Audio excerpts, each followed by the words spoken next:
sedang berperang dengan dua penyangak dunia yang telah sekian lama bermaharajalela, yaitu Amerika dan Zionis Israel.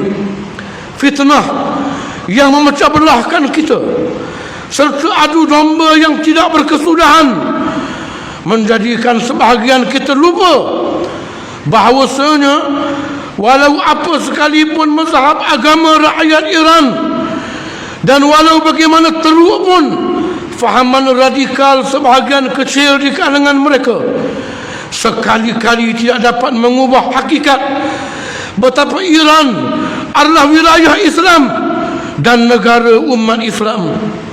Negaranya sahabat Nabi yang dimuliakan Sayyidina Salman Al-Farisi radhiyallahu anhu, tanah airnya Imam Abu Hanifah An-Nu'man, Imam Hanafi, tempat tumpah darahnya seluruh ulama-ulama hadis yang 6, Al-Imam Al-Bukhari, Muslim, Abu Dawud, At-Tirmizi, Ibnu Majah dan An-Nasai, serta tanah watannya Al-Imam Al-Ghazali rahimahullah.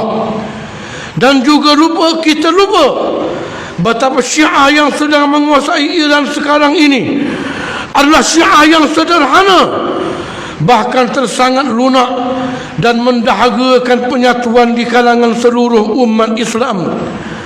Pandangan-pandangan Rafidah yang sesat dan melampau yang terus disebut-sebut dan diulang-ulang sekarang ini oleh sebahagian ilmuwan yang cetek maklumat terkini adalah pendapat-pendapat dan fatwa-fatwa lama yang tidak lagi dipakai dan dipraktiskan di sana, namun ianya berterusan dijadikan hujah untuk bermusuh dan menjauhkan diri dengan umat Islam di sana. Sementara pula puluhan tahun kita menyaksikan dengan mata lendir kita sendiri tatkala negara Palestin dijarah dan dibunuh ribuan anak-anak kecil. Hampir semua negara-negara yang sebangsa, seagama, bahkan semazhab dengan penduduk Palestin, yaitu negara-negara Sunni Arab yang kaya raya, hanya berpeluk tubuh dan sesekali menunjukkan penyelesaian seperti melepaskan batuk di tangga. Yang benar-benar bangun, membela dan mengorbankan yang mahal dan yang murah untuk penduduk bumi yang diberkati itu hanyalah Iran, dengan segala sekatan yang dikenakan. Negara yang tidak pernah jemu dan lelah membela nasib umat Islam di Palestin. Sila Jumaat, sudah sekian lama kita melihat kerakusan dan kezaliman Amerika dan Zionis memporak-perandakan seluruh dunia, dan tidak ada satu negara pun, hatta Rusia dan China, berani memberi cabaran dan tentangan yang berkesan serta menggerunkan.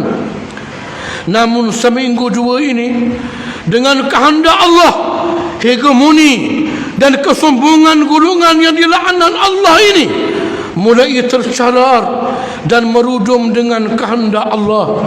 Iran benar-benar menghajar dan memusnahkan keegoan mereka. Sila Jumaat, hatta manusia yang paling bodoh pun terlalu ingin untuk melihat dua kuasa kejahatan ini diberi pengajaran yang menginsafkan mereka. Dan alhamdulillah, Allah menakdirkan ianya berlaku di tangan sebuah negara yang bernama negara Islam, Republik Islam Iran, di tangan umat Islam. Janganlah kita terus diperbodohkan dan memilih untuk menjadi dangkal dan bingung dalam peperangan ini. Apa yang berlaku di antara kita dan umat Islam di Iran, selesaikanlah di meja rundingan dan di medan ilmiah. Adapun pertembungan dengan Zionis dan Amerika ini tanpa syak lagi, sama ada di atas hujah ilmu, logik akal dan fitrah yang sihat, kita wajib bersama-sama dengan umat Islam di Iran bersolidariti dan berdoa untuk kemenangan mereka. tidak sekali-kali menasabah. Iran lebih kufur dan lebih jahat dari empayar Rom yang menganut Kristian Katolik dan memperhambakan rakyat-rakyat di wilayah taklukannya, sehingga tidak layak untuk mendapat sokongan dan doa kemenangan daripada kita semua. Tinggalkanlah ilmuwan-ilmuwan yang masih memilih untuk bersikap berkecuali, apatah lagi yang bersikap khianat mendukung Amerika dan Zionis laknatullah. Kita berdoa pada Allah, mudah-mudahan Allah menunjukkan hidayahnya kepada mereka semua. A'udzu billahi minasy syaithanir rajim.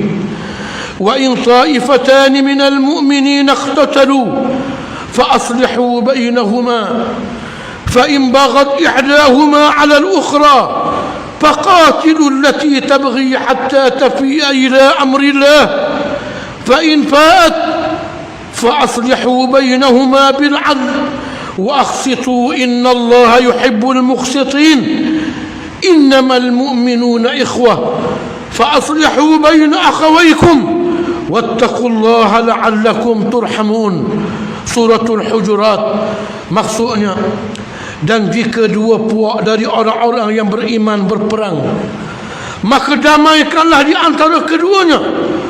Jika salah satunya degil dan ingin terus berlaku zalim terhadap yang lain, maka perangilah kalangan yang degil itu sehingga ia kembali mematuhi perintah Allah. Kemudian jika ia kembali patuh, damaikanlah di antara keduanya dengan adil, yakni menurut hukum Allah, serta berlaku adillah kamu dalam segala perkara.